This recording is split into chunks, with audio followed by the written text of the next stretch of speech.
ya twetwe enkomo doc mache Nana ya okese the cardinal. Yes doc. Nana ya me mache me jo so pa me jide se mpomboko. Radiadum me ho ye pa nanso e Oh nyame adom ne mo mpa bo ye ho ye e de radias Kumasi fo nyina so mu chiamo aha e chiamo pa Kumasi Technical University ebusuan ko ni nyina so me fanchi akese ma oni ebusuan fo I wo despite group ya John Sorodo won kan e nyina ye ho ye ye nyame ase great siari Nana ya okese na design kadna oba da da roma bibia e kama na o mo bi oh I say ho say wonti dede bia ze mama afia o mo ko de oh kadna well me hu say abato de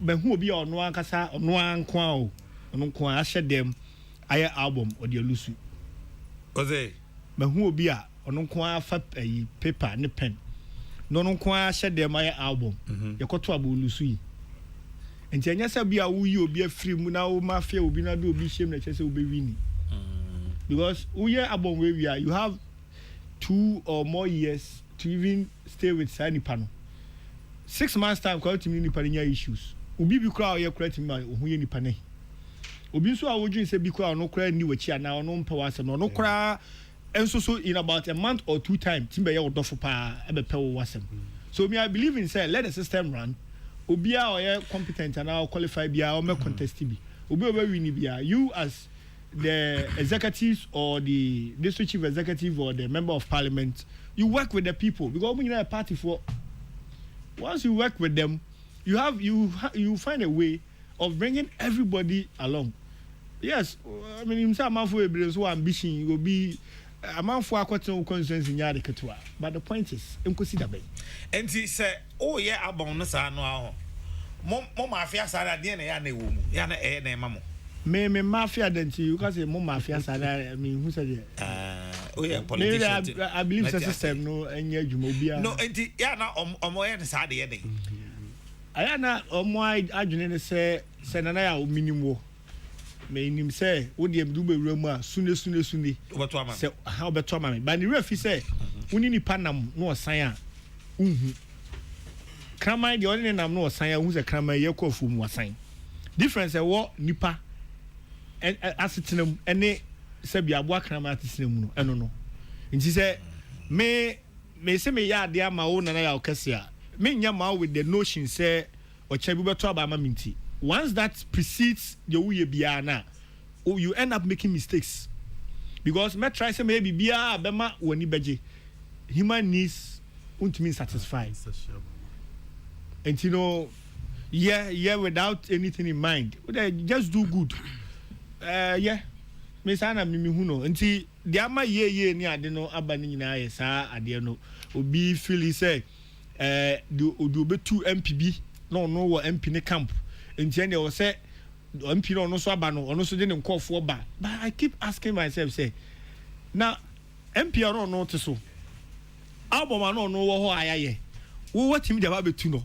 abedi member of parliament na de na chese se wo crowd tranche ne ya album no bi o ntimi wi ni se wo koso eye wadwuma yi a me sana me hu no me MP consensus wo crowd na ye no crowd no oba ba akwa ye meeting o ma bi o one ya different point o ma bi o pa friend bisa no executives na ye o madwuma na me kwa no Nana say me see metimi a kire say ha ene ye album no kra me say me di intro me the only thing I be oh ye we meeting no makotenam bi ye no coordinators we meeting okay ko say okay ye da mo say fine you get calls mienu mi ensa we free ba bia ba say you see your family shem ni ade you calm tempers down shall munya botre party ni nyina ade o na ye di hu nkomo kakra nti I wouldn't say ho no 100% no but bia o hwe dodo na I affected no e bia e ketua bi but dodo bebre no so ani age say the system no e continue bia ma wonte dede ne nyoma dede metepa every year ho aha nya wo ho de za ho pe of course yes and there and I make say Nana was say it me tena say ye nyina ehu party, what is the way forward? I'm for the suggestions about. So going forward, no, I think say at the Timikwa online. Na kawawa print it or delegate form. Na kawa submit it online. Let's say about to do I just said that's in the better no. Reforms and in no. I was said ba ya manual sim MPP the we are known for reforms and yeah net and I started say yeah no masi. And this BBNC my also who went to also act and I say maybe or ba to ho say be bo amanyo ku no ho ban because yantumi anya sa process we o nana say yantumi an guard process ye na ye mano agensemo a we are heading towards doom because say Ghana ni e de hye na kuma mu say ade a waye me mfa nche woda edin yes but say nipa no so I call through the system na yi no genuinely efrim otumi odina kuma pa ba tade ye bi echi nemo so ma nipa no nya adwene ketua bi say mama afia me a se sa adwene nya ba nipa ni tirimu na ayedin na party so ye no na woto aba one me to one Dr. Smasa Ponte how to one obia ni ho to aba mienu nti se me one na me ka Dr. Smasa Ponte ho na anya mienu na so dia me ka de ho na anya miensa yentumi embriki 8 no enu nti na wo se nyina ye kabom babia issues we do no pa na me say regional executives not step in try to manage the situation mesre adwobreo Asana obeto asono se china ye mami Lucy Kwansa we branch manager ARBA Pest Bank Kokrokoo House china eye na woda the team ni nyina so mo ema ne trinkwa enkanka ene Jennifer o say Madam Lucy Kwansa branch manager ARBA Pest Bank Kokrokoo House china eye wawoda enti oma advanced one so ena yese Owura Joseph Oliver Bowers say ya so wawoda Corporal Samoa say Lance Corporal Samoa say happy birthday Mr. Joseph Oliver Bowers Yankopon enka ho na bibia enye fine emfa emma obi baby say ansa na meko first Dr. Smasa Ponso no say e baby say party a na mukuro kunya 169 koko wiase mo abinya 137 mo amuhumpo muhumpo ena mo ye ni sei obetie kwada so ye nto aba penfo say mo man penfo no woni nyina nko ya to aba na ye de injunction abeto so say ban and all that kwada so Tano South Edweso and other places and Cape Coast I think Cape Coast South also and no mo kunya injunction omo de ato so baby ayi wono bright we kubro bi wono e wo say o makwa kunya injunction lower himai or danger or something how makwa kunya injunction omo de ato so police station executive and the party mo kura 169 seat mo lose abaka 137 I say parliament mo ho na e chire mu yi as say mo twa mo bui obi be kan ka mo 139 o han ka mo 11 nken ka ho asem e ka mo twa fam da e de ko ye ka say Abuakwa North in the eastern region also so omakwa kunya injunction e wo ho e de akoto so ama he say saba no enso so akwa ebibie wo ho MPP for the musua de mo do you learn from your mistakes nana yaw mame let me make a passionate appeal do nana asama me kan me kasa se Ghana babunu asama me kan me kasa se MPP babunu na masanso akasa se obabunu a nyame adaro ma menya akonya menya kwan me dase menya kwan esom e wa ban mu efi se nana senye MPP aban ne ba ya nyankopon ato super guso ama me babunu te seme na ye bebo mi din seme me som e wa ban mu a ndis wo ho sana me wo Ghana ha ya mo mi din da enti se ye ka obi a or benefit from MPP so okay mienu a o se mi din ba if we say NDC ba no ajana koko krache na me ye nyame adom MPP ba ye ana me so manya so mfa so a yɛsɛ me nsom aban no a na din ba kwa be kan bidin ho honorable enti no I should be the last person mesoso ade a ekoso wo party no mu a emmoa ema party no break the 8 na ye pɛ no ebetumi aba so if you say enti break 8 na I'm in my early 30s nana I'm in my early 30s say enti break 8 na buta say me kwan but say enti break 8 ne dia na aban no san hu mi bobo so oh ene ye mfa ha mana na say onyesi ana onyesi meso aban then I'll still be relevant in the system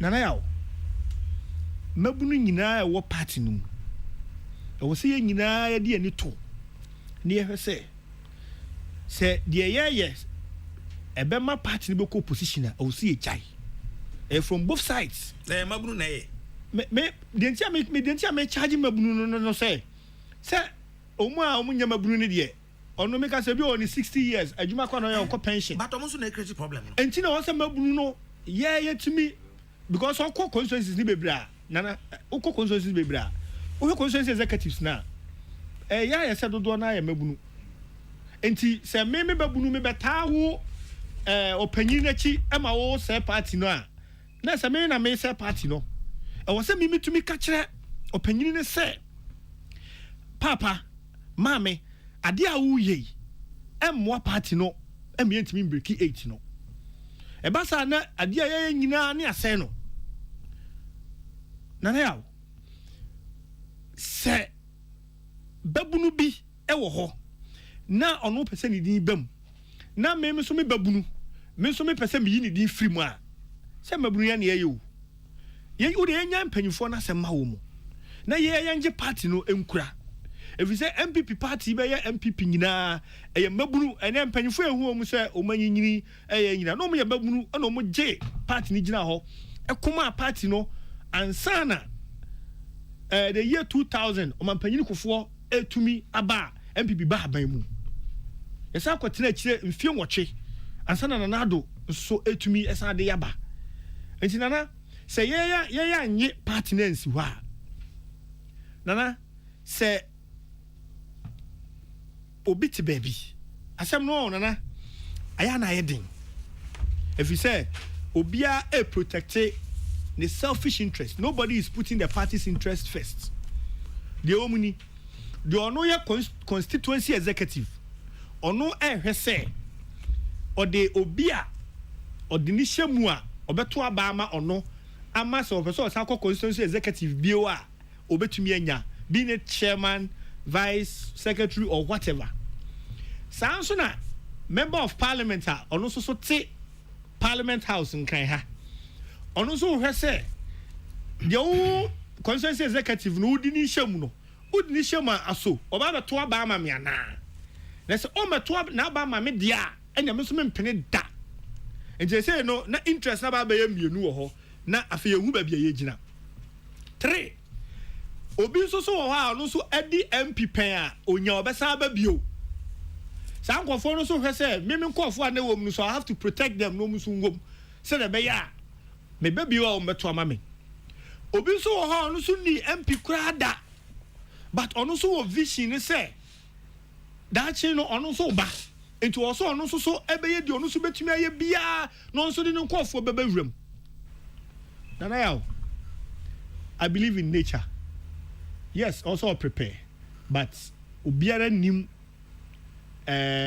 sumyekora obeda asore so se bia woda toda otumi do nsa benkum to na do tiato so oni bete na wasore wo nsanifa so o na bone but nana but what you say enti se wo ye ade na hwese de wo ye dachi ebeboa ana yenso so MMDCs no so no ebi mo so ne omo members of parliament no ase issues kakra ewo ho enti MP enye no DC enye ne MP ni enti se album kwa na okoye na MP ko ho aye na no be issue album na ye na DC ko ho MP enti ase no free kan na oba betena ho ana mde me ho example me se me MP oba ba akopɛ ye share ye meeting set the ball rolling until ne nkran ye na dwuma bibi kyerɛ so a na ma frɛ no ɔno nso ti bibi ye a na ɔno nso afrɛ sɛ deɛ na ɛkɔ so wate sɛ ɛtɔ da deɛ wate no kwa bi a na nyɛ no korɛ miss say ni na me mete and no korɛ wo mu ni also okay I believe you deɛ mo kɔ so nyɛ so what I say nti nana wa ɛnɛ nyame adom wote parliament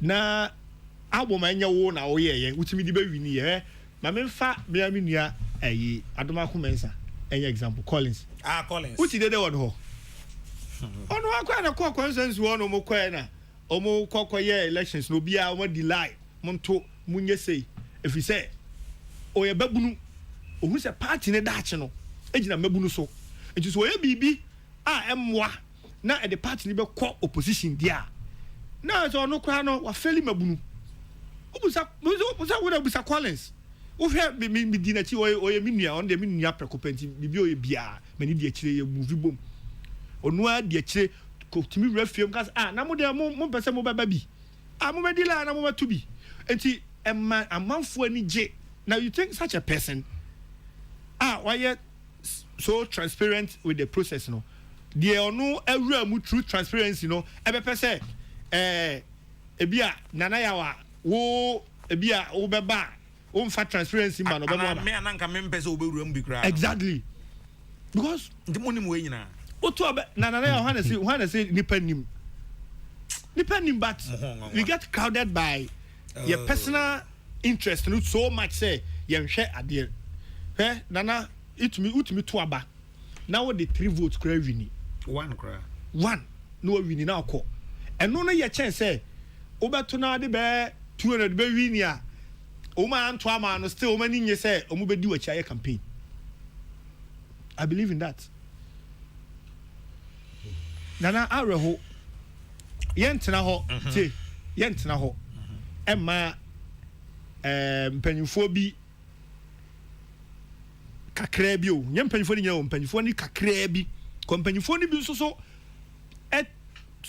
campaign say ade no nyɛ transparent emu selfish interest bi ntino yentena ho ma omo mɛyɛ ade a ɛde party no ebi ko position if you say nye de pen say e beta radio so na ya kase ka MPPO enti emre na enti ya mo kwa mo kan asema mo mre da be de emre anya mo so mo pay asem mo de banko ade a mo de ba de anya o se fa mu ye me ka sa mo kan mo bre da be emre ye bre say emre anya ye de mo kan asema aya na ye bre aya na ye nikura wu de mo nya tete ni enya mo ho ani ho tete so de ye jai mo nyai ye ntena say emma obi na party no emma me say we have nana ye wonya ma bebre ewo anim a wo se etumi eye de boa oman no na say ye party ye wa ban mu ye govern na ye jai ndioma papa ye ya ewo say ni media no bo ho dawuro no na ye party mu nsam nti no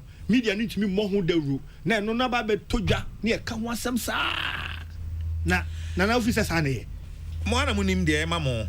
My brother Ernest Okan, Asafo Assembly member in Kumasi, Ernest Okan, Ike Danakan, Anopei, Yamawachi, na Bedawase, so say, when you're Daja, I uti na Bibiabe Kama, Alaji Kama Dean, Ababeka, Yensa, Ike. Kama, Akwaba. Nanea. Akwaba. The Cardinal. Yes. The only cardinal on the airwaves of Ghana Radio. Alaji Kama. Ghana Radio, you know, Unkwani Cardinal. Correct one, pa. Cardinal Awaro. The only cardinal. That's a good one. Where the Catholics it's here. Omega say the Cardinal Bena. Some maybe a special dispensation. Kakanga, as a good run on pay, or mammy who says this is a Unyaminubium. Oh, I didn't. They will take a decision on Mama Money. Oh, as a good say we are NDC Deputy National Communication. We are NDC Deputy National Communication Director. Huh? Hey! As you go do. What you join? One way I'll be join. I say, give them so be able. I say, one pep party, probably I'm NDC. I don't need your papa. I see. Anyway, Mamincha, it's here for any with you, my phone so. Dr. Sapon once and my Dr. Sapon once and my okay. That can be but it doesn't matter. Of course, doc we are. All I just wanted to say was say na menu kasano na or boy koko say as memuna your party mo and young people are your party mo yanka who said it started from somewhere more energy, okay, strongly, including the president of the Republic of Ghana today. Okay, more contribution to the party from time almost here to where we are today is enormous. Ebimu yakopon afro mo mama kwaja. Ebimu so I am reka kra omutide omoda dem. Ebimu so eguso eye juma. Nanso ahonde na no mo wo no. Sa ahonde no enhye dey dey eni honum bio. Until the forward march of the party hinges on us. Now, because on my example, no, Kofa Kwabre East, was it Kwabre West? No one here. Kwabre North. Very good. Collins, very great guy. Very great guy who I respect so much. Me, I may follow the activities and constituency on the way they manage the polling station elections there. And could be Biara ASR. Now, what people don't know is that there is benefit in being virtuous. There is benefit in being just in life. Say I can say regulations ni yen ni so na yen ko bibia emwama ekuo na yen nyina yesom no ebesi ye na wotime di so a I am telling you say the Lord you serve, if you pray to him, he will surely grant your wish as well. But we pray him, and including some of us, we have a problem with that. Enti yanhwe ya Yesubaya Yekuta for now, no, and the handle party, no, because of the greed and the selfishness, will break the entire party for us. And now, we had northern part of Ghana. I'm worried. Even including my constituency, up to date, me no okay say not a single person got a form in my constituency. Not a one. Up to date, I mean, okay say ya close we no form cry ya ka say police station form ni. Obia ya ka say we police station executive we nya form da. And answer in the fear na MP affair no for ID card mama wife. No they question them no ID card we or the date na background so why album. Ti me mama kotena TV so e watamale. E bisa no question say Tama no about 2015 say oba be contested to become a candidate no. And bia on na build the album na. He contested with the then secretary. And yet the secretary was the one who built the album. Yeah. But he won the elections. Exactly my point. That question. And I says 2020 before 2020 election, me and me contested primaries or honor. Me say me back contested primaries no. I took my decision 3 weeks before the opening of nomination. I didn't take part in polling station, man take part in executive. Now so me buy the difference between myself and the MP was about 51 votes. Imagine. So I told myself say there's no need to do this. And can you now go out there and campaign? Let the people who are eligible to be on the register, let them be on the register. Or be buried with media ejuma. And you hankwa make us say there are other areas. My members will never can other areas. No say, Momo party no no. Why not qualify your polling station executive? And why no one who can say or chere say, Honorable CID, Dr. Smart Sapon. Pretty Joyce, Utimia polling station executive money ye. Until I make sure I say guidelines. Eba. And the guidelines no actually who is eligible and who is not eligible.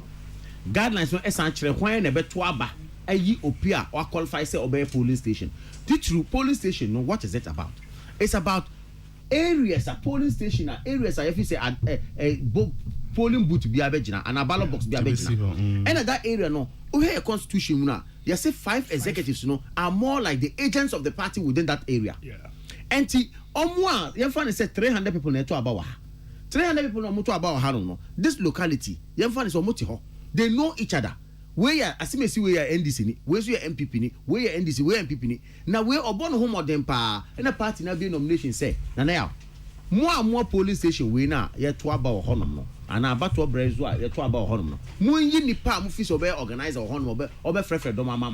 Very simple. Na form ye the form beba ni pa we interested on kofa or for we are or the beba honum or feeling we are ye beba honum abegina ha bo de wuro. Hey, ni pass me si na alpha form o. Mo to about mo ye MP before nyina mo mehwe nipa simesi o se fata se obe mu NDC mo organizer na mo say ane there be ye wi ane record na dey call you become a polling station executive. This is so simple, a transparent and exercise to do.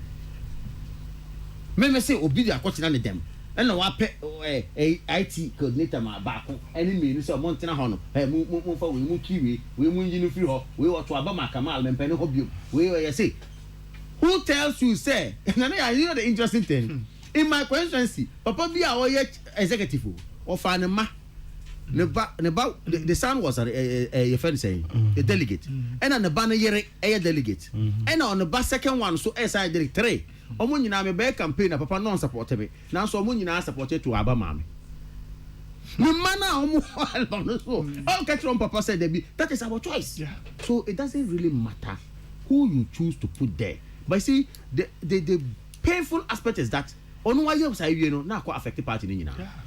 That is my pain. Yeah. And affect on nkwan na say oh MPP party they say yeah no wa say bibia. So I think say na me nua kan we should learn the Dankwa Buzia Club they formed in 1991-92 and rose with it to MPP. No, that spirit behind it is so stronger than an individual selfish interest. Yeah. And I think we are going to fight it and make sure the right thing will be done, inshallah. But they are not bigger than God. You can do whatever you do, but when Allah says it is you, nobody, and I mean nobody, can say no. Nana, Mr. Where am I going to senior kind? You see, you two Okrafuno. Now you two Momone Sofo. On say pulling station executives ni bi wo ha. Ono ankasa no openly otimi ka kire ebia constituency chairman be say, "Wo, you betu metuma betiawo." Once you do that, constituency chairman also go to me say, "Oh yeah, album no so." Ono so fa wo hiem kwa no betu no. Oh, nti aya so asem no yesu ya ka no, but those things don't that few. And I make yes, and yes. So, nananti ye besre ye nyina ye moa. Na ye nyina party no na ye dia. Ukona ulusu a party no wi. Uwom you still have an opportunity to come back. Na me call you to organize me Lucy. My co primaries me Lucy. Nyam na me have make a party asem. Obeza akọ. Mesa akọ bio. Yeah, Papa, the president of the Republic of Ghana. How many times no call president at 1 year? Did one Papa? He moved on, and we are where we are today. Professor Moses Oyane Bebiko. How many times did you lose before becoming the president? Even with that one, with about some 40,000 votes. Yeah. So I think, say, we the young people, and I like the emphasis on the young people. Yeah. Yang and a part of the of course. Yang that selfishness, that greed will kill this party. Obi sorry I say cabal onka cabal we ho ayam mo oka we ho ayam na we dia o ya de sen kwa na se onka cabal no honka ho o ya yakopon mo be ko so atwe afa mo bo na mo ho ade am be piri ho se mo be sua bebi o ho de a. This is to wish you Mrs. Isabella na Odefafo Mrs. Isabella na Odefafo from your husband Alfred Fafo and the boys Alfred Jr. But my mic near life Alfred Fafo and the boys Alfred Jr. Donald Calvin Gerald and Ni Oku wishing you Mrs. Isabella na Odefafo a glorious birthday. Enjoy Doc Nana mamen koma sam ne kakra. Oh, the politicians who are they are my doctor and politician though. Nana so kwan ne beda ho say wo hu say yenye album and na say yen select new leaders from a form de basura aya na anka ye bra odi eteki retrospection like o hwewachi ehwe ne ma bi e course wa e bia eya na enye ne eye no nanka mahemu kena ne enye no nanka yasesan free ho nanka ye koyanim. In fact, any time opportunity bebe bia no including 4 years I to abaya 2024 to abay. It is a time for you to reflect and do your new selection. In fact, any individual star players na winning match. A teamwork and usually a winning match. Enti minim constituency bi wo Mr. Constituency polling station bi wo Ashanti region na. Honipa every polling station has 5 for polling station executives so. And so for that particular polling station, no, MPP nya 1. Did you get it? Only one vote. One. that police station, and you will be surprised it is in Ashanti region. If Ashanti region is strong, some 30 or so constituencies be and contributed to stronghold. No. There are 17 constituencies they are more of a battlefield. Anything can happen there at any time. I have one no a those areas and all those places. And you know, and I make a man in your when it happens like that, Nessa Konya for Fraba say, oh, you new idea. Me sure such a man will be interested. And koye wholesale, so I say, it will be like that. And let me issue this disclaimer: mean anything in support of the Amufan mafia, no, da. But I think that's a selection because intended to correct a certain wrong of the past there, and it is allowed because me a chairman of that constituency, and can be worried say me one of my polling stations, and I'm a coordinator for that a year, and can be worried say one of my polling stations a whole 5 in the Kenya 5. Who's at least yenya 5 near kunya one side and next time we selection be careful. Doc they okay constituency no meet me mudi but the constituency scroll can ye to abano yenya 1 vote. Enti what they have decided ne say unya 1 vote sorry that police station constituency be asem na ba mon kan ehu you know how your politics you kroma no Mbaba can say my brother go ahead may you mic no David unya oblige gra just munya botre may you mic na frim Samson Kwame Nyameche madam ntomobo Samson Kwame Nyameche Kinedu the slave Sami Joakim Bukim and Kenneth Obey the master plan and Bacho. Yes, a constituency no our Ashanti region. One particular police station to Abawi na MPP enya one ewo Monfa sa constituency no. Ade mo fa ho ben. Mo ade mo na mbachem kwa mfa so nkamasem. Pacho monfa constituency ni din any police station no emreme. Samson Nyameche me Judi minim se obetimi aye. Meda se bebre. Oh, Nana. Nana, say they are going to pick, but omunya one. It was a police station. And the emphasis. You see, say MPP anya one. Oh no, the what the constituency executives now decided to do. They say that particular town, no, you need for support here. So they will have to pick police station executives from they say the neighboring town. No matter the money and just to vote for us, but even for transparency, say yeah, to about now to say party being quite for the whole. No, is the reason why I say Mojuma agents. Good, I was done agents for the party. That's your major cardinal job. Oh, and it's such a unit and no son. Oh yeah, so pick and choose it is accepted. Baby amunya one is saying. Oh no,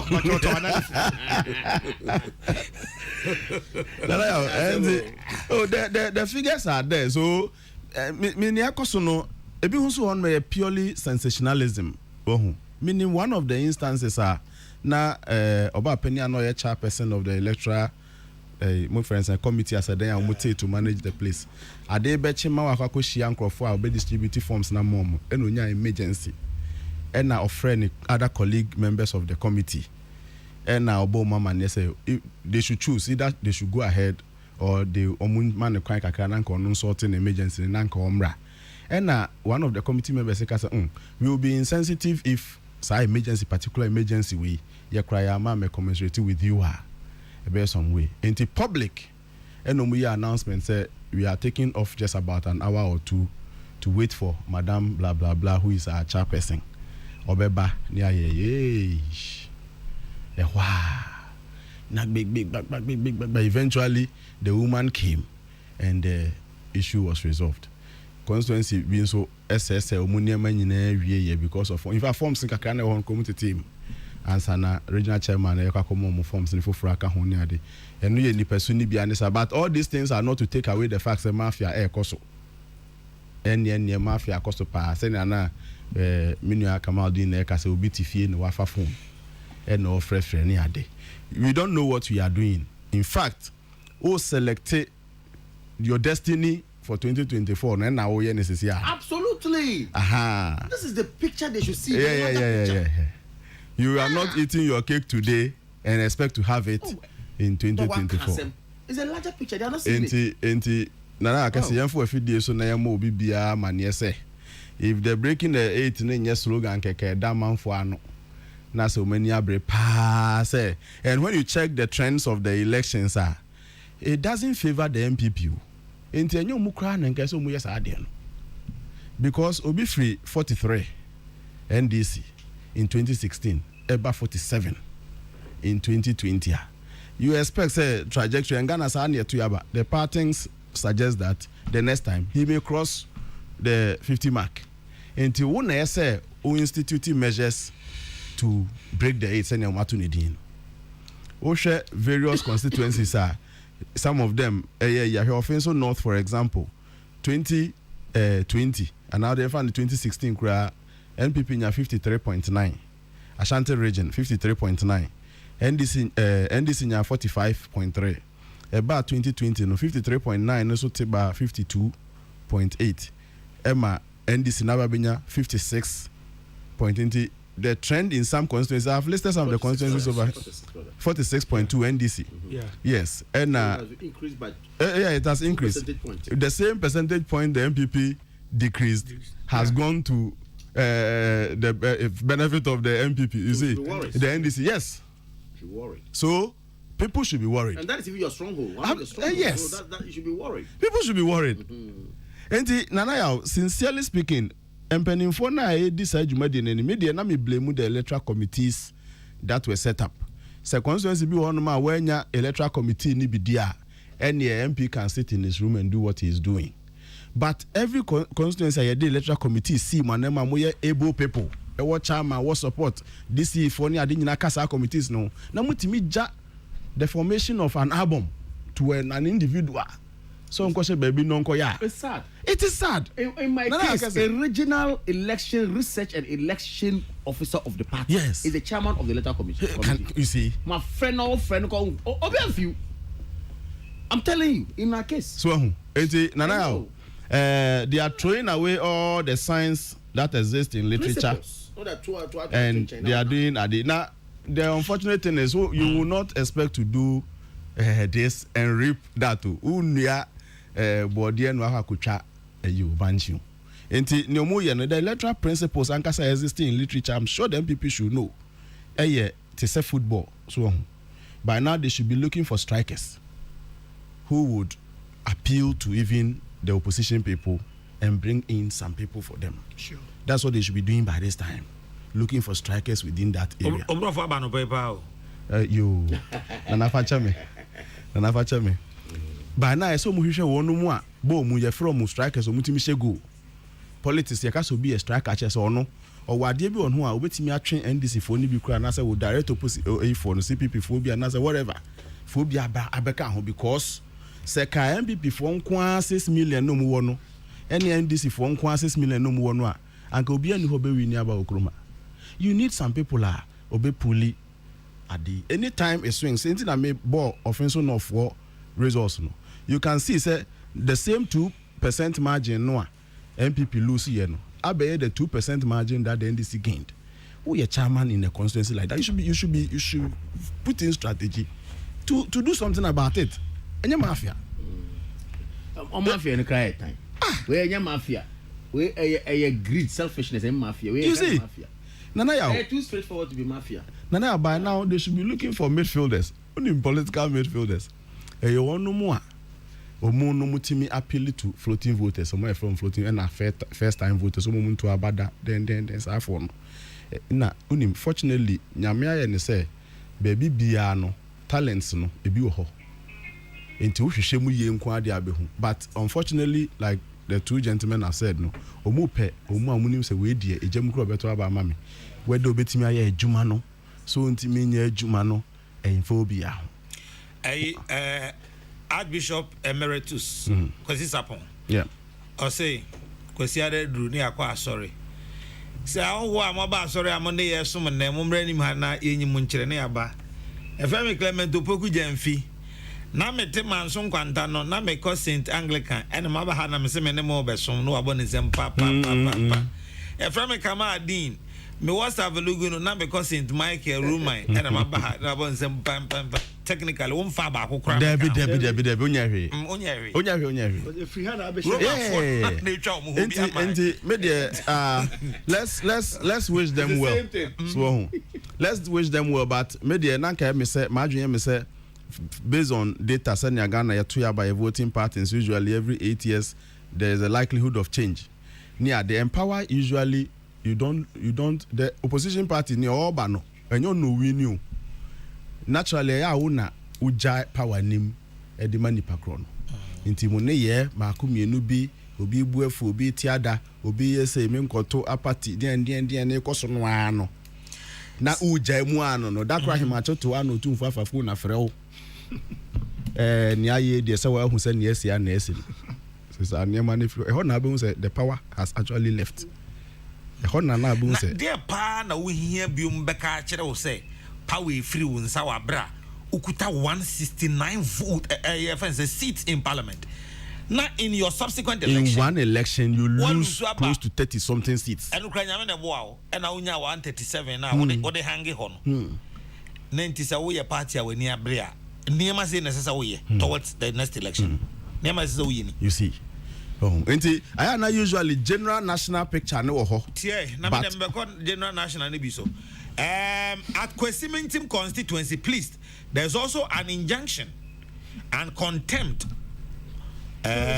on our just ended MPP party election. On air. Mama, I can hear live today. Yabete, Muntie has also way. Asante Achim Central, say Honorable Siadu, and I didn't say I didn't have on Joe Miana until the Mamin, you know. Asante Achim Central. One of the strongholds in the Ashanti region, the chairman of the committee locked up the party office and shared forms to his people, leaving out the incumbent and aspiring officers whom he does not want to work with.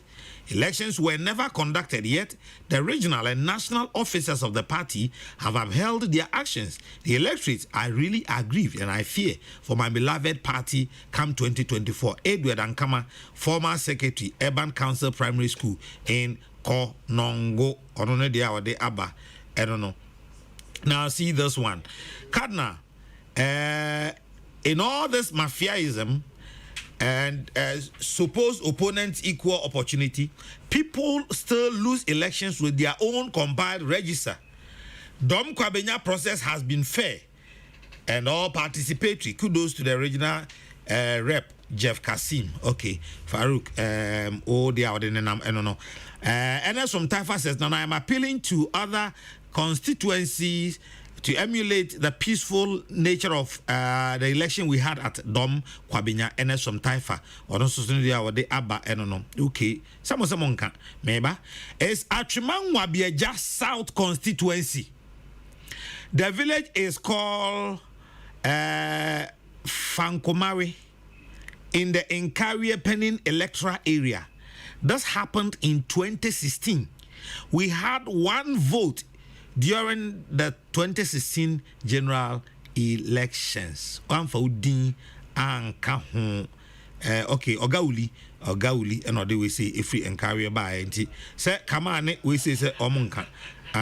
Media.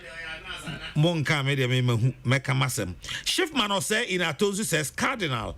Ironically, some of these MPP constituency executives and MPs who are creating problems were voted for with an outbound that they knew nothing about. So if not for their diabolical intent to give the party a bad name, why all these mafia in the polling station elections? Please, the MPP should sit up and do the needful. Hi to Chairman Ordenoho Kweku Apia. MPP Ashanti Moses and Sika Ewo Bush, but some chairman hopeful BBA fine. That is Shiftman or say in Atosu. Okay. Dr. Smart Sapo, ye MPP for chia yanko. Non do so pa o si madu no mama ma sima enu numbi na yenhwe. Ghana ska say petrol na nya breaki 8 na twa 10 no kra ne sa. Dollar no so kwa na echo. Sisi an yankwa adwo ana yankwa ata yankwa IMF ana se yentra e-levy ho. Ene de Ghana ahotra nkasa ne sene omanum asetena asi aye dok eja me pese metie efiri ho kanen yo nana akase me sa do asibio yo dok omanum enyo ye and me anytime I better have be ya yeka your internal factors ama tell the Dr. Smasapon that the same issues are happening at his constituency Fantiakwa South, so he should advise them. Chawa Maxi ne Honorable Arafat bibi abe fine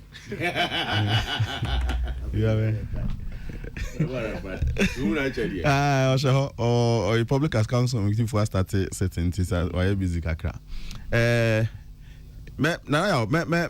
me can't we no kakra economy ne ho nsensem ne kakra na me kan say omani mu aye den no ye wo nema bi a internally the cost ya ye ho Ghana heya na ama ye do some pempenso no e na ebi nso ho no mu aye no de ye ho hwe enye ende bia me ka say ye nyina ye so mo ese banu so anemia ye ka say ye kofo bi ma na fi bia be ye kra nipa no be ba na enye it goes beyond the capacity of any Ghanaian ne ade ye wi asensensem ye ko ni amansan dwaso nsem esisi ne akoko ne ade ama pressure ba bia in fact yeti anye ni say if you are free covid nya ye nya ne ye ho yie papa economists ni bebre antimi amegina omu na so back ena sa ne ye koso ade na nko be bisa say den na e koso Russia ne Ukraine na nke no kra Ghana kra nke fa ye ho so ho but ne ye nsha ne so ne say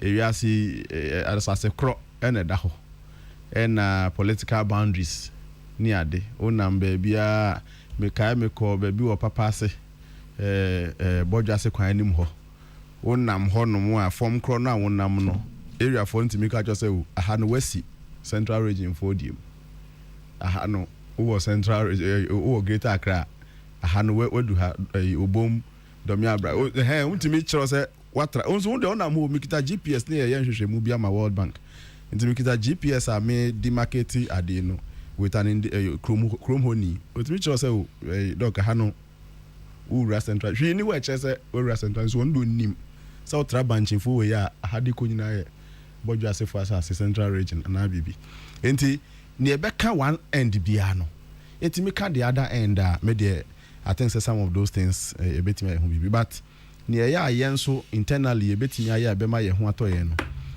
efitete ya kan wo ya no sama yentu ho na mo bia enkroma kone wo factories bebre Ghana no senia ye ne South Korea no Malaysia no mfi ase ni nyina no the difference is that ye ma cool bia cool for no so ba wo ho o ma dwene se ne ekoso ne nye enti omu ba omu nhwe se bibi omu kra o betimi ato aso ana omu ntimi to aso they stop everything and they omu starting near ma omu fo se ne be ma na ye papa e be wi ase na no so nkoyi na civilian government aba na kufufura aba na denti ye chechara ne asane saa e na abedu baby asisi we cannot even boast of one some of them Nkrumah factory some of them we can boast of but we cannot boast of many of them e na any ene railway system afole because that time na ho anka mama Korea no ni ade nyina started just like us we no rural Korea subway bi mu a e be yo se wadu airport so na a train station ye de na de ye ba ye nim no nyana ye say no 65 years down the line na ya kese ye ntimi mfe ye sense ye bu nka say transport system correct ye industries ni enema nyina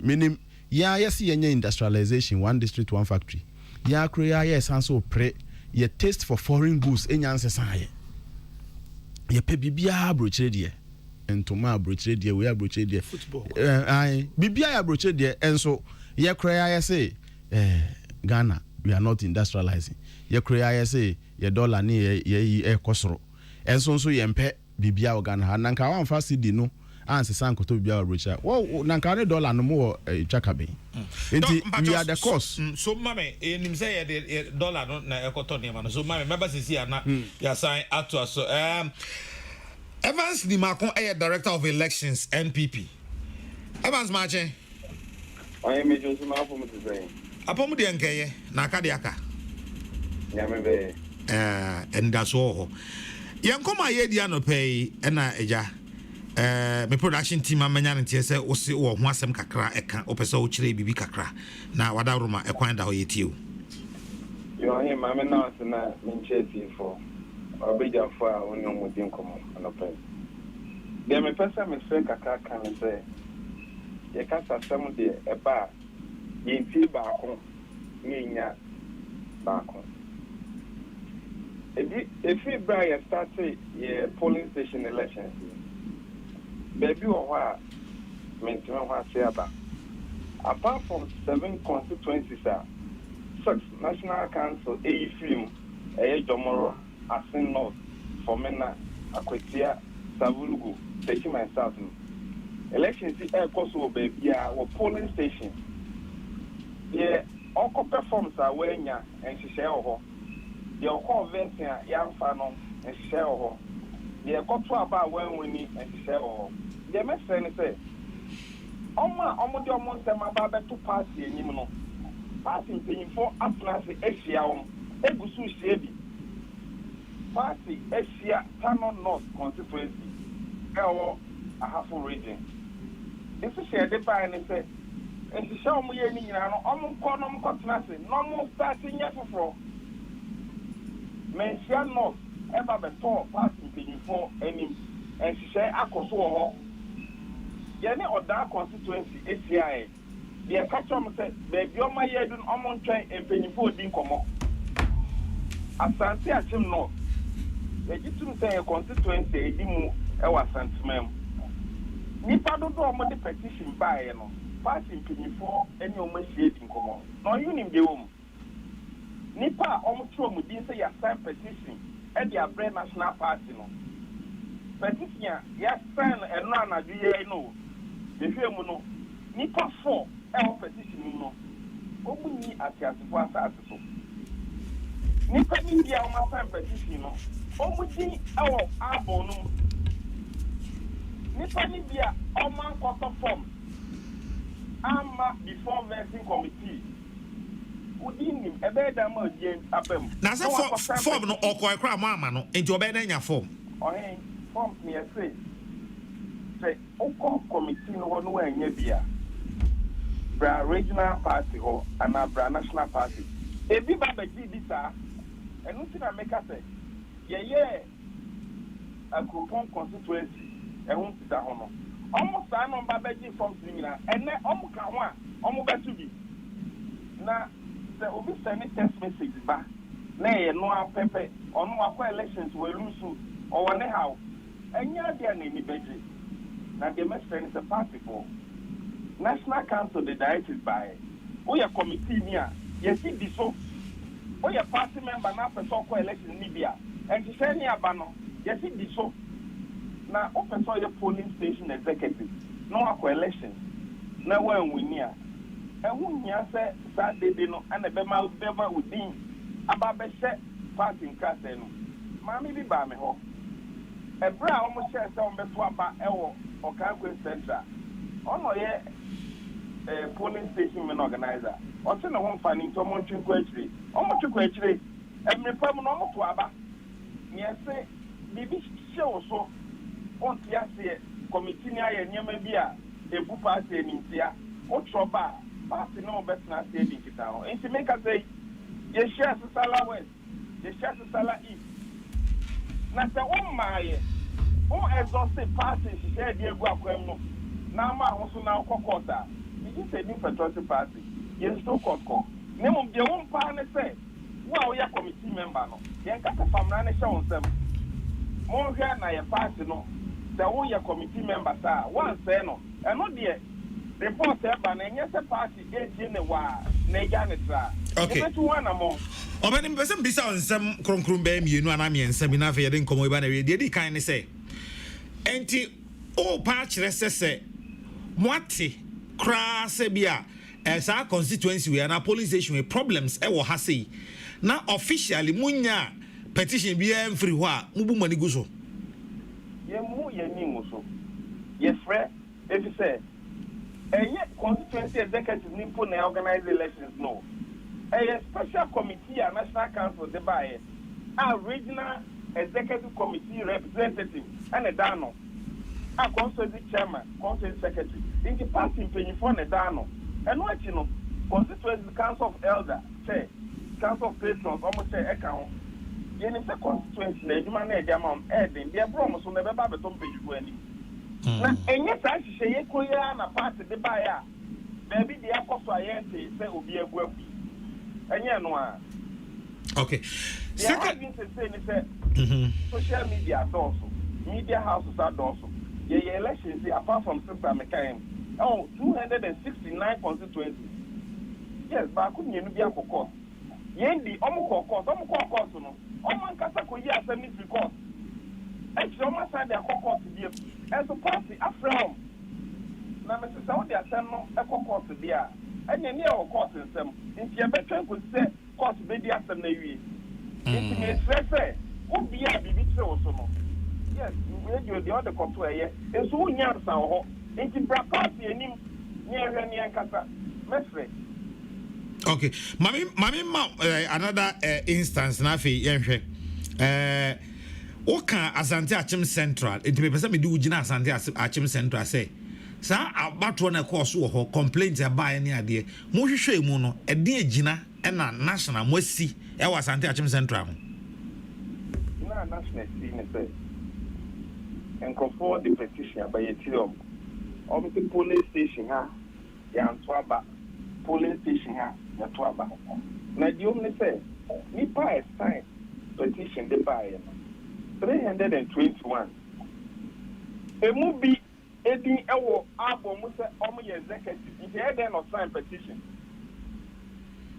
and na e wo if e dey no sign petition oni ni radio si na me pese ensem de wo mu pa no enti mabo petition agu omo the petition buy no ye be fa frɛ wo if some dey ba uti ha uti ha ebi muso nya adwen say mo na mo wo national no mo ka problem no ho kyerɛ say ase mo ya ye yimu ba bi ti say tano nova wo ka ho ase frida ho say no mo pese mo protecting nipa binom ne mo amunim ne amo ye ntina bi wo ho a eho o ma to aba all right but mo afre say aba na omoto ye no enema bi anko ye mo atwa aba num but there are other places are equally ensem wo ho eno so so mo de aba beda mo ba bi ti say kwada so say ensem wo ho omo de abeda mo bumani aguso Asante Achim Central ya ken ensem da ho mo bumani aguso anopa ya ebu akwa north eno so omakokota Kopen Junction enra Cape Coast South omakwa Kopen Junction baby am more interest no eba mo si yetwam yento no foforo ba baby am no interest na mo na ase mo share chira ndi mo ma yese obia nko ono post no and dey ya na mo yimani se de mu hu hwe no in fact enra minya 8 different complaints from Ashanti region say national 40 mi kan okre pass Ashanti region constituencies ni nyina mato abawi a na nya no kre ba bi wo ho a imposition of candidates then I can fast answer me ho me that mama shall see free the audit eba say ye impose candidate enye sana national council my inti umu forms na yes ye kwa elections all polling stations there's a committee in place one top form stop as all elections need be then our petition basis ne same or the petition into no ye fa tano non constituency MP ho ya see committee MP a member of the committee when to me anka or the representative eka ho omu nyina na ba ni share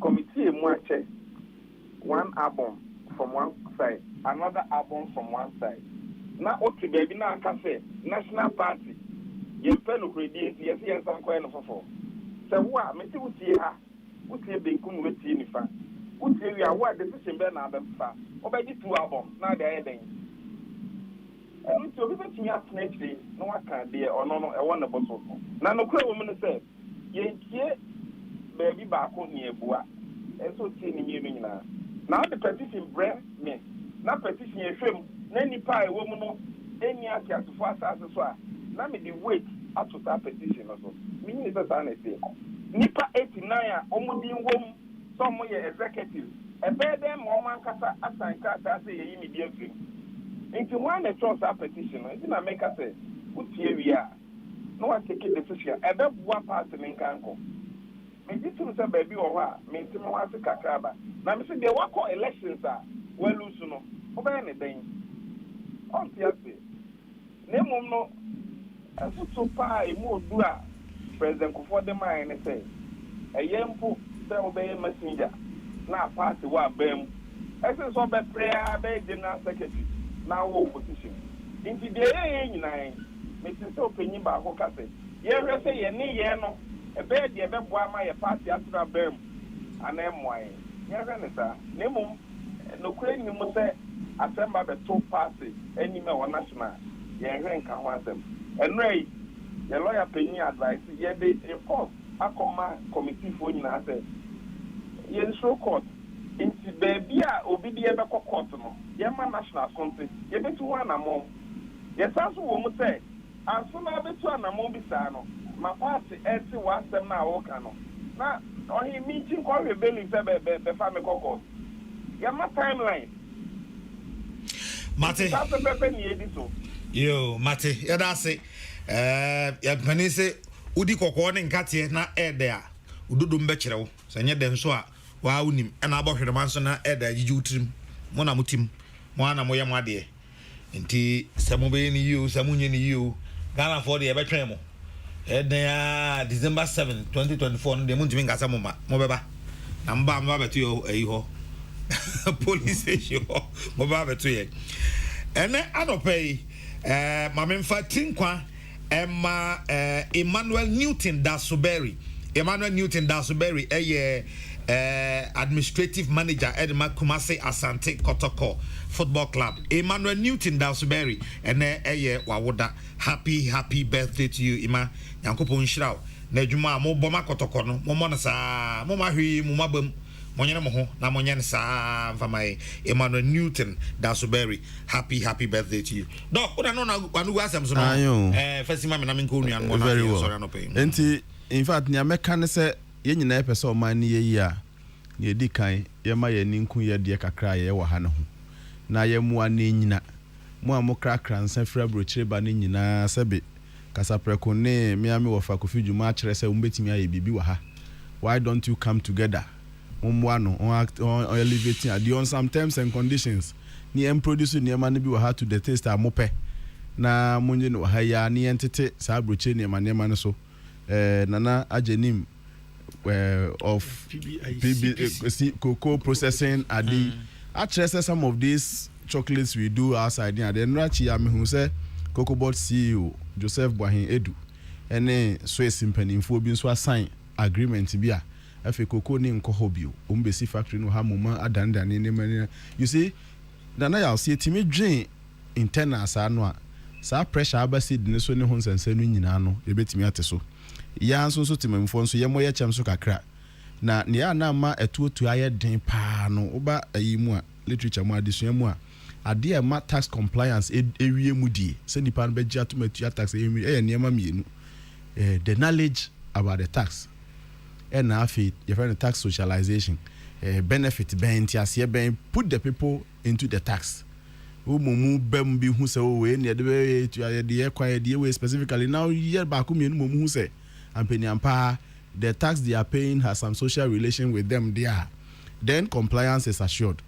Na jumeku ebebo to hu dede ne Ghana responsible citizen o manba pa jumeku hu ayi sa nana ya nkrofo NCC ifoi ni ade. I mean minim so under resource until o said then nobody takes up sa part no efe no tax socialization. The uba ebebo acheche tuo mu ni etu ye onye yi levi mpomko asem na make but to ya ye etu ekra bebe na anim eto okra so otua na mfa so krakra e worso man nti na man etua na koye den ye nya sa na timamfo nso ye momodian na ye ntua bi na mwa.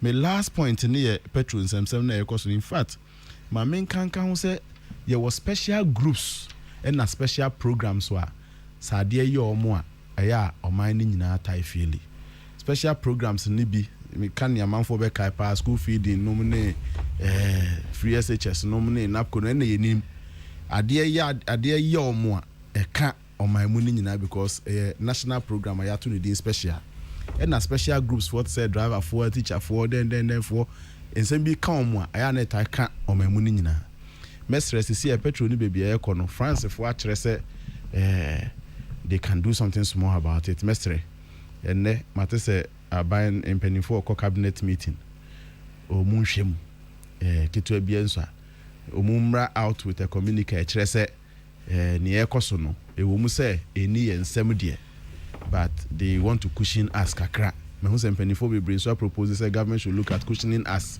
no obey anything say ye wo taxes be bre wo so ne obi an the component opa in the time being maybe as a sanitation then mayi e dey free hawk kakra ye dey share for the next 6 months or then never stabilize here na so the paper back as say but be ye free so kra na maybe wa because enra na wa onua Francis Asenso Boache mu dredge odo yi na o kasa with utumu se na na nenye ye odo kro ya e bi se nipa de yesu ba I say yes solve problem no na if you can na man for ni ye fin ni more Ghana after ye sanitation ministry kra na Ghana nye fin say minister mu say at sanitation ministry do mu ye fin no ma me no ministers no mu ye in charge no ho akere mu say dey ye fin too much and it is not helping us e be yi sa to na free ni so a sanitation level in free fuel build up so some of them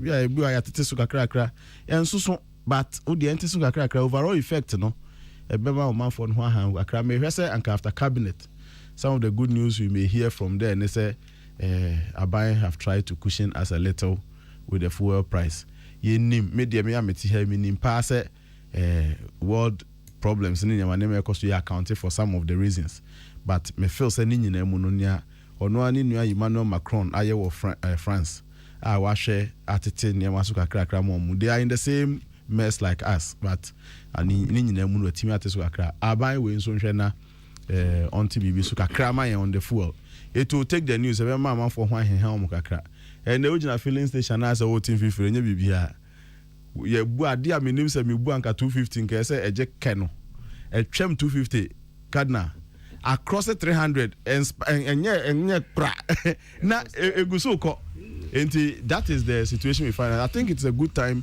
for the president and cabinet to tell us something good news kakra e fuel you know okay me de be see here matemako kama ne you can say CID say but bibia obi dia sen we san me sekra me more constituency ni din but met me aka police station anope ya omo de injunction akwa akoto so we meka CID na prof kwam wo no anu ai mason kwanta aha police station baako for instance or say youth organizer male didini hwan akwasi wonya 60 years ade youth organizer any mumere semboa 60 years youth organizer e o manso any o manso prof consenso CID pome na menko nana medasi bio the topics no doc afa a church analysis na ma electoral area near Pechi number 2. Oh okay. Pechi number 2 there so bukaro mu kan ho pa Dr. Fukuho Dr. Fukuho Manson Kwanta electoral area near Pechi number 2. Menga police station nga nana ye ni ya samba mo kan do agwa fu bi asamba mo kan sa se de ba mo kan yo nana pacho ma memfa ayi boko crisis no na menka wasem ye pon wi de nana boko eka Ghana se BBC ewo boko na se ye insecurity a ya nso anu ya etumi so edidi aba nkronkro ben no krama ya hwe aye kra yete south kra no bitimi ababeka yinti na meka boko asem ni binu no nana ohwe ade ba akonso so a denti a mesa gina so aka bi ni se me wa ban mu se asundwe ama yentimi nya asundwe mfa mu oman no emre bi enche bebre na me wo office ana nkunya sembi nkunya sie hu sembi bawo me ho nti de ono ekoya o man hene e declare se wa wini no nim hu hwe kra me to office ye adwuma omo ma lusu ya na mo fa aka hwi no mo di ka wo mu krum ana omo ma wi no sa fe na mo so mo magimani wa hemfie o nta fe na mo besa ko mu krum o ana omo nya information se nkofo na kosi pampim se omo mpene mo ma so mo wi ni dia beba mbedi makunya no mu ni ti your office ana mo ba ho na dia ya anwene ho ani ya budget mi enya ho hwe o ma ba o betima pamu mu so nko mo na ebu is that for na buy winners o mo winners no a pada nyina gu omu hu o mbe pedwankobia afedo ma badwankobia ana ye mo mba bitinae na onim se ye na assembly hall ana sabi no mo da mani mema nyina o mo di 3 days ho na 3 days na o mo di ho no the earliest time I'm free office 10 something p.m. because my point me nya wo mo honko na ye per lasting solution se be ya ho beju mo betimi kra ko mu krom so regional minister Daroma ye ni di nkomana o ma security backup na o mo buy to police na soldiers ba ho no na sa 3 days na soldiers ni be di 2 days soldiers ni be di 2 nights pe se me ka e ka assembly no e boy ya sa sika no ebi aketimi ye bi fofo because so no so ya ni woto ana wo so wo mra na wo meboa ne car de ba wo so tofu agum enti o moya patrols ama wo so kra no police for ho no by force patrols o se no so timi bam o so some release assembly cars so de ma wo mo no mutumi e de ya patrols ni bi enti e na wo ko dia filling station ho a na ebugum se ya DC ba betua na na wo mu wie ye de pen paper to ho no na kana e bebre the entire Mekasa ne say it is not a good time to be a district chief executive at Boko. Sabe Boko DC ejaguni chim. Na so yen hye. Afa dey see what ticket size bra. Dey onim. Dey hunu no. Ebi kura no on take sites but ebi ana ono ewo on the side of the law. Ebi a wo pese wo press obi on penin to ahwa beka say o ha. Now who skill uni skill one way kra contractor bisika da ho bia ne retention also ko bomu busia na utumi de hwema asumdwe e ba ho o man no bebo ho ka ewo security situation and insecurity aba o boko na ya ekoba nyina unhu akokora posoposo ana abro posoposo okura puma so no dim say yempene ye yempene ye mabuni ye say na mabuna samba ya na meka ana me kind of passionately because say ya hwe ye na o man na ye wo no ya mo ho ban mo man no dache yenso ntime ma ye mpanyimpa o man no mu na ye banyini na Ghana bia ni ho na Ghana na ye wo ho na se ya na ye koi anase ye ban enso so nkokrafo ne mirafo na be hye dem na wakagu Kamadin Abdullah ni asum se ko na Dr. Sapon kra no otamo mobusia ne say history o mokache nyina me doctor we dey wo ha wo ye doctor mum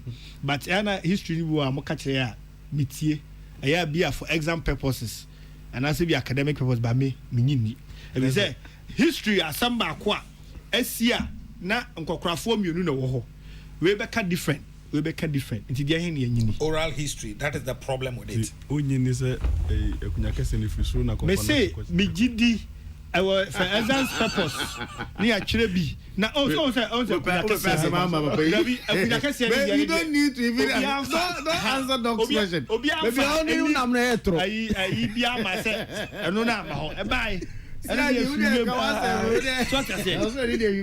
you na bai enti na something na and fa say kokra mensa kra kokofo mensa kra ka ho asema if you na bai ene be see say tuna so enti amekase enti me nana se ya hwe na yansi ano kwan a ana yansi ano kwan so ne ye hwe ni yie if we say ye betumi de asoja fo kogu o ne asoppress o mu na hwa ne ye fi se bia hwa adwo eso na ho nwe enti se wo wura kuro bi mu na uduru na apostle ne asoja fo ekura tuo gina kuro num na kuro na bonten so ayi din a en no nkyerɛ se hwa adwo ayi compromise peace nemom se asumdwe pa betumi aba se ye abusua mienu na ekontokwa omuomu nim ba bia no krenda no munim me gidi say National Peace Council ye be over the years. Some president go for bless nyina na sa de we nyina wo omo koba no mo koba na ade ne besi ne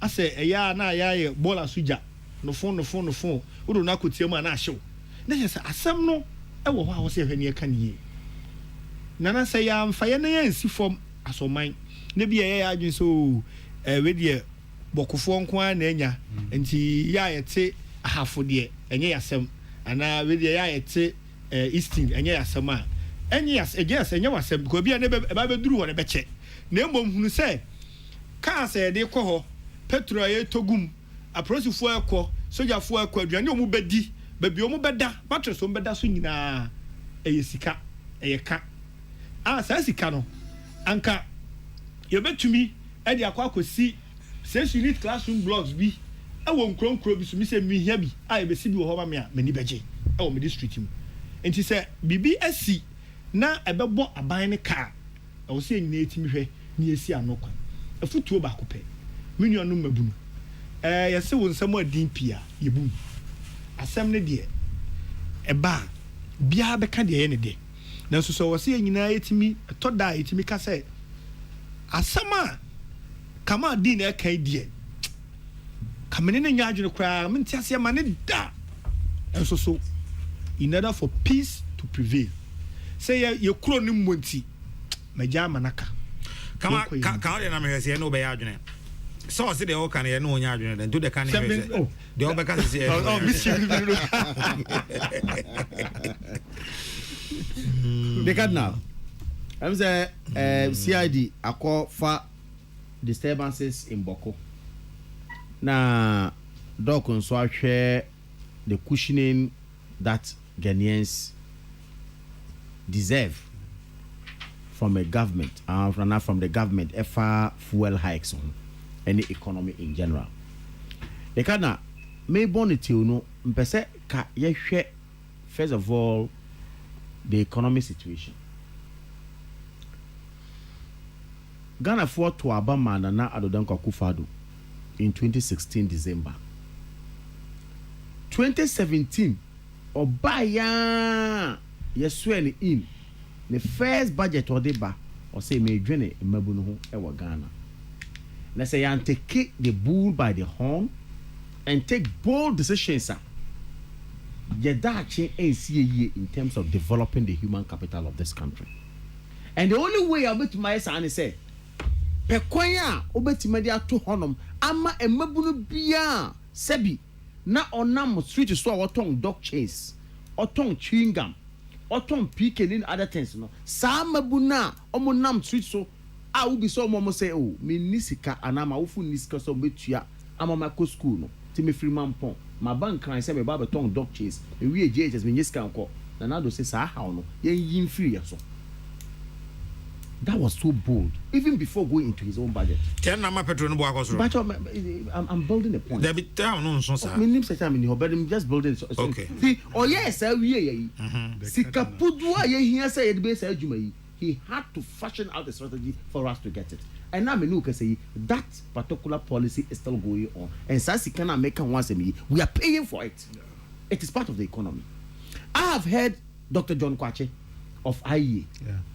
Or throw piece be just about 2-3 days ago, and I read that piece.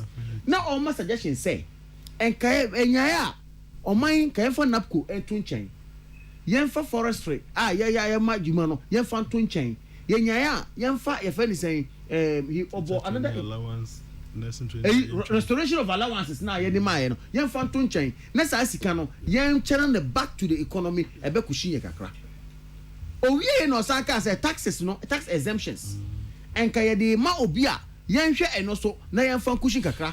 Benchmark values na yaka ho asem importers ka say yenti ase no. According to John Kwache, or say aban and making sure say only free ho say beya revenue flow will come in. Why is he saying all this? It is because what the president said. Say aman say nyina ankan bom anwe no ho. Say ne beya ye betima a tighten ye nyina be boa kakra and be able to move on. I think we will not get to where we are getting to. John Kwachi is an expert. Yeah. And what he has written, no, just say cost to my aban so disika was still, but we are man for na yet it Ghana no. The fee say aban no onye. And that is why I said I was building a point. The expenditures of government are there. Sounds so na yen so say make a frantic effort to help the government to raise more revenue to be able to let this thing go on. But yet baby I say, oh aban the onye bibia, aban the onye say, e dey say akola uko juma oba oba hwe wani ma da oba totoy mame, who is going to pocket no no for wa can say akrebe ni say papa uska. Oba dru fie pe or say me toy no wa hefa. On only on fa ko say who is kada uniska. That is how citizens are to a government. To me mesre, the cushioning that we are calling for, yes, government can look into it. But ask yourself, what are the factors? So 12 or so taxes now at the fuel so no. How relevant are they towards the revenue mobilization of this country? Yeah, free of we are deregulation. No, how will it suffer? Ninina eya sema I say eka. But you see, we get to a level where you are polarizing on my NDC come more there, MPP come more there, MPP your opposition at the eka are different.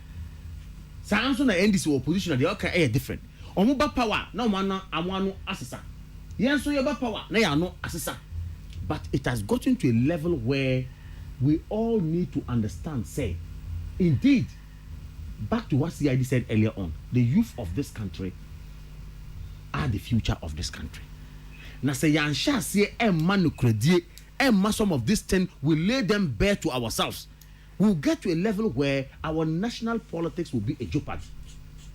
America, you know, will be the president of because among the national issues are told that.